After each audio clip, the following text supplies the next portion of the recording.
दुनिया भर के जो ममालिक हैं वो आईएमएफ के सामने अपने घुटने टेकते थे, लेकिन एक दफा पहले भी ये न्यूज वायरल हुई कि इंडिया के सामने आईएमएफ ने अपने घुटने टेके। अब दोबारा से हम देखते हैं आज जो दुनिया भर में एक न्यूज वायरल हो रही है। भारत ने नॉन बासमती राइस के एक्सपोर्ट पर बैन लगा दिया है। ये 140 ममालिक के लिए बहुत बड़ी बैड न्यूज़ है, क्योंकि इंडिया 140 ममालिक में राइस एक्सपोर्ट करता है।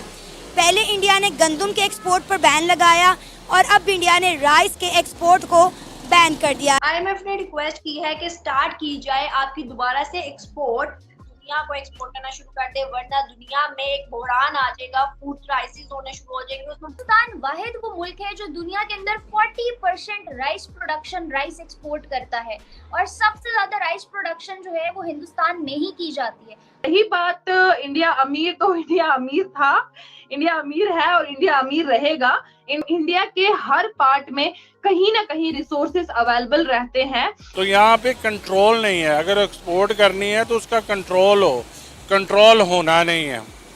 और डॉलर आना ही चावल दे के है, तो हमारे मुल्क के लिए तो बर्बादी बर्बादी है ये एक्सपोर्ट तो।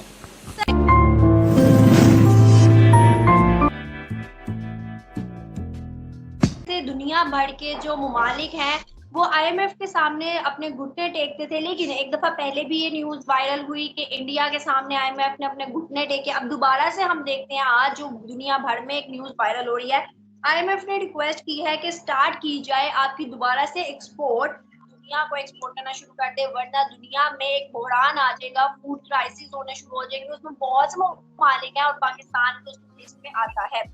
दूसरी तरफ हम देखें तो यूएस में पैनिक्स होने लगे हैं। जो लोग इंडिया की वीट को लेते थे आज वो इस बहरान से अपने आप को कंट्रोल नहीं कर पा रहे, स्पेशली जो वहां के गाहक थे, मैं कह सकती हूँ जो कि मतलब शॉप वाले थे वो स्पेशली। अब जो वहां की दुकानें हैं या दीगर ममालिक की दुकानें, उन्होंने अपने बैनर्स लगा दिए कि एक कस्टमर को सिर्फ एक थैला मिला करेगा, अब और थैले नहीं मिलेंगे, जिससे कस्टमर जो है वो बहुत ज्यादा मतलब परेशानी उठा रहा है या फिर और भी मुश्किलात का सामना करना पड़ा। तो क्या वजूहत है इंडिया ने अपनी एक्सपोर्ट रोकी? और सेकंड थिंग कि आईएमएफ उससे रिक्वेस्ट कर रहा है, आपकी नजर में आपको क्या लगता है?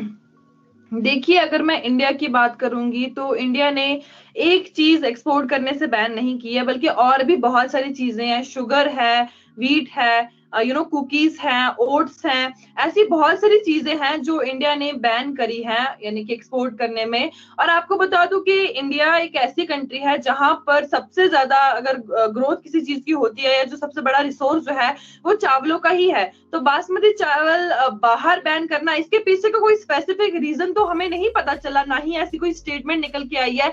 मगर आपने बोला कि इसमें आईएमएफ जो है इन्वॉल्व हो रही है, तो उसके पीछे का क्या रीजन है कि आईएमएफ को ये चीज पता है कि जितनी भी कंट्रीज है वो उनसे लोन लेती हैं, यानी कि लोन लेके ही यानी कि अपना जो है अपना बिजनेस, इकोनॉमी वगैरह जो है स्ट्रॉन्ग करती हैं। अब आईएमएफ इसके बीच में इसलिए आया क्योंकि ये साफ साफ प्रूव हो जाता है कि अगर आईएमएफ से बाकी कंट्रीज ने लोन लिया है तो अगर इंडिया अपना एक्सपोर्ट चावलों का बंद कर देगा तो अगर वहीं से चावल उनको महंगे लेने पड़े तो कहीं ना कहीं कंट्रीज में जो उनका लोन है वो वापस नहीं मिलेगा। इसलिए आईएमएफ जो है इस चीज में इन्वॉल्व हुआ है कि इंडिया से रिक्वेस्ट कर रहा है कि आप जो है जो आपने चावलों पे बैन लगाई है एक्सपोर्ट होने के लिए वो आप हटा दें, और उसी के साथ साथ शुगर यानी कि कुकीज या ओट्स वगैरह जिन पे सब पे बैन लगी है वो सब हटा दें। आपने बोला कि यूएस, हाँ बिल्कुल डेफिनेटली मैंने भी देखा कि किस तरीके से आज स्टोर्स पे लिखा हुआ है कि 1 person on the 1 bag,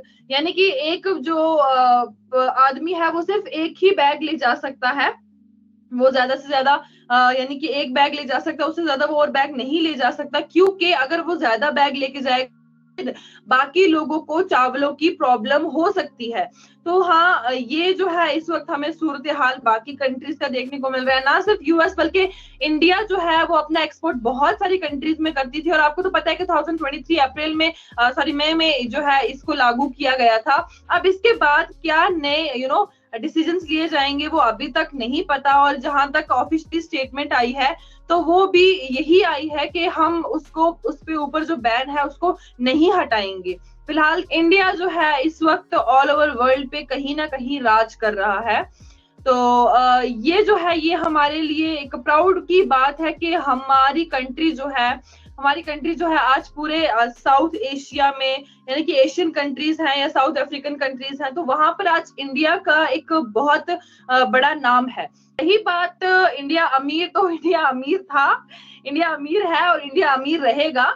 India के हर पार्ट में कहीं ना कहीं रिसोर्सेस अवेलेबल रहते हैं। रही बात पावर की, पैसे की, तो वो हिंदुस्तान के पास बहुत पहले से था और पाकिस्तानियों को प्रूव करने की जरूरत बिल्कुल भी नहीं है।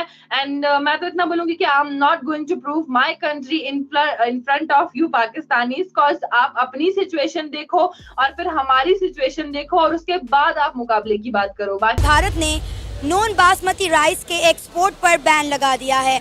ये 140 ममालिक के लिए बहुत बड़ी बैड न्यूज़ है, क्योंकि इंडिया 140 ममालिक में राइस एक्सपोर्ट करता है। पहले इंडिया ने गंदम के एक्सपोर्ट पर बैन लगाया और अब इंडिया ने राइस के एक्सपोर्ट को बैन कर दिया है। पाकिस्तान के लिए कितनी बड़ी गुड न्यूज़ है, आइए जानते हैं पाकिस्तान के राइस ट्रेडर्स से। अभी तक जो एक्सपोर्ट की बनिस्बत ही चावल, जो अच्छा चावल है, 400 रुपये पे खड़ा हुआ है। पिछले साल स्टार्ट में 300 रुपये पे था। ये एक्सपोर्टर की वजह से ही ऐसे होगा ना, तो यहाँ पर मतलब एक्सपोर्ट कर दिया, यहाँ पर खपत ज़्यादा है, लोग फिर उसकी डिमांड बनाते हैं, डिमांड की वजह से वो रेट पीक पे चले जाते हैं। और नॉन बासमती आप कह रही हैं, तो नॉन बासमती ही नहीं भेजेगा ना, बासमती राइस वो भेजेगा। तो इससे अपॉर्चुनिटी हमें, नॉन बासमती चावल वो है जो 240 रुपये से स्टार्ट होके 290 तक है। नॉन बासमती वो नहीं भेजेगा जो पाकिस्तान में सस्ता चावल है। हमारे एक्सपोर्टर वो भी उठा के बाहर भेजेंगे, ये भी अल्लाह की मेहरबानी से आपको 240 वाला 340 में मिलना शुरू हो जाएगा। हम लोगों ने एक्सपोर्ट कर देनी है, उसके बाद जो मकामी मार्केटें अभी 360-380 रुपये है चावल का रेट, अगर एक्सपोर्ट शुरू हो गई तो यहाँ से ये रेट 500 रुपये केजी पे चला जाएगा।